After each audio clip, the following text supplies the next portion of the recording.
Your self-improvement journey, it's your road to take. It's your path to walk. And as you improve, as you acquire results, you don't have to really talk about it. The lifestyle will speak for itself. So what you put out, you will get back. The grind never stops. We are in a period now called the winter arc, October through December.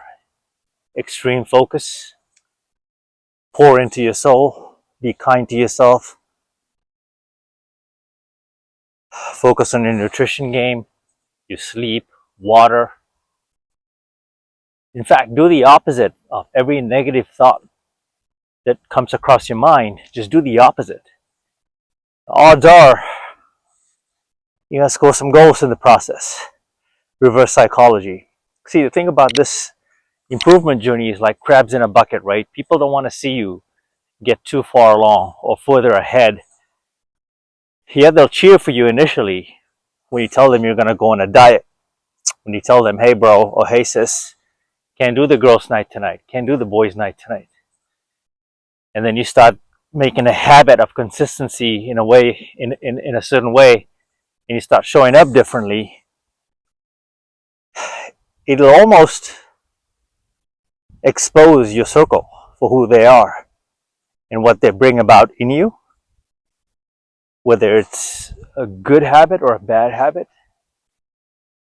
Sooner or later, it exposes itself. So your lifestyle is a sum of the choices you make. In my opinion, you don't need 90% of these so-called friends around you. In fact, I personally embrace the solitude lifestyle and very specifically choose the people I want around me, because you can almost sense their energy, right? If someone wants you to do well, you'll feel it. If someone wants you to do, like, support your goal, you will hear it by their affirmations and their words, their actions, their energy, really.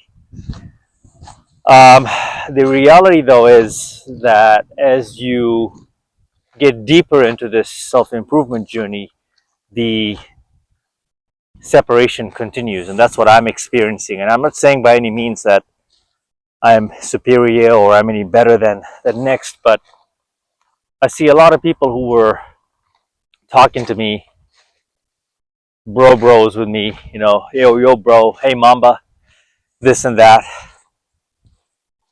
bros, and some girl friends, even my ex-girlfriends, they're like looking at my stories, looking at my profile. I can see it, but they don't say a word.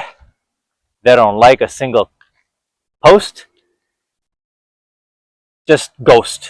I know they're looking. I know they're noticing. I know they're watching. I'm not saying all this to seek validation. It's just confirmation that you are doing something right. We are doing something right, because this path is tough. It's actually easy once you're dialed in, but it's tough to stick to it 365, or at least 90% of the year, to stick with it. And now we are almost in 2025, and I've already dialed into this. I made a couple of videos about your 6-month plan, your 3-month plan, and now we are well under 3 months before this year is up. In the first quarter of 2024, I saw all kinds of posts from January to February, March, maybe April-ish, started to fade away. People were coming out with all this new year, new me. It never fails. The gym is your vice, the gym is your temple, this and that. And they fall back to their old habits. Whereas if you're like me, or people like myself, or if you are one of those ones that sets the trend, a trendsetter, this lifestyle is not a resolution or a quick fix scheme or, quote unquote, get rich, get fit overnight plan. This is something you do 365 days of the year. And so right now I'm just watching the debauchery, right, of all these people ready to pack it in for 2024 and calling it the year. But these are the same people that'll try to pull you down when you are on your journey and you put the notice out that, hey, I'm about to embark on my self-improvement journey, and you put people on notice and you see who sticks around and who doesn't, you know, and you have to be very conscious of this path of just doing what you said you were going to do, and you were set out to do this, right? Because if not now, then when? Ask yourself this: where does, if you don't write your goals down, if you don't execute on your plan, if you don't have a vision, if you're eating like ish, okay, if you have a horrible relationship with the habits and just your lifestyle, if you want to improve, there's got to be some kind of planning, folks, right? We can at least agree there. And if you disagree, please let me know. But there's got to be some sort of a plan. Like, you just can't bail on yourself and stay comfortable with the rest of the crabs in the bucket. As I point out, some of the crabs in the bucket are family. These are people a lot closer to you than you think. And we allow some of these toxic habits, along with how we eat, how we live, to all mash in together and make exceptions to the rule. But then when you look around you, there's way too many exceptions to the rule that you've made. And you've grown horizontally, meaning that you've just gone wider, fatter, and you've let yourself go. I know many of you are not happy where you're at, because United States, America, right? We're one of the leading nations when it comes to obesity and being out of shape. And so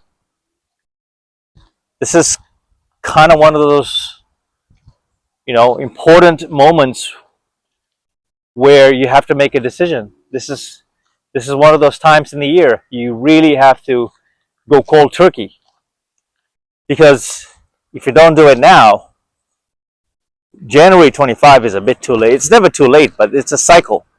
It's a vicious cycle. I think the fourth quarter is, a critical time for you to make game-winning shots, but the Western culture can easily keep you comfortable and just dependent on all the comfort foods, right? Easy to reach for the comfort foods. Very easy. Make excuses, pack it in. It's cold, stay warm. You have a decision to make in your journey that, are you willing to go the extra mile and ignore all those voices, temptations? As many times as you start, stop,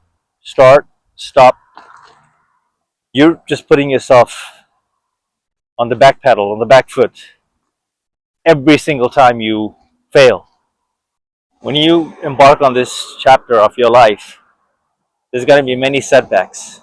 But in order to get there, the toughest part about this journey is the beginning. And I promise you, it just gets better with time, because it shows up. These habits will yield you some phenomenal results, not just physically, but mentally. And in your daily lives, you will see a big change: self-discipline, the willpower, consistency. It's a very personal road to take. It's almost one of those times when you have to intervene with your own self and say, hey, I'm not happy with myself. I'm not happy with us. We need to have a, inner dialogue, do that deep inner work, not turn to our vices, the alcohol, the drinking, the partying, excessive anything, porn, right? Your vices, whatever they are. You have to make peace. You have to put some blockers around these temptations. Sugar, big one. Sugar is a big one. But you can conquer all of these. I promise you. Once you, I can't stress this enough. You have to cut out almost everything to have this conversation with yourself and say, I need to start today. I want to make a change. You know, you're gonna have withdrawals. You'll fail a couple of times, but you have to keep going. And that's the most beautiful part about this journey, is that it's a never-ending journey. You know, write things down. Write what you eat. Write what you eat. You'll see the caloric intake, that most foods will easily blow you over your target range, or your goal. Most of you are overeating. Most of you are dehydrated, not drinking enough water. That's half the battle. Simplicity wins. You drink enough water, you'll be fuller, longer. That's it. It's simple things like that. So I'm gonna continue this hike. Again, showing up for myself, but showing up for us. On to the next one. I'm out.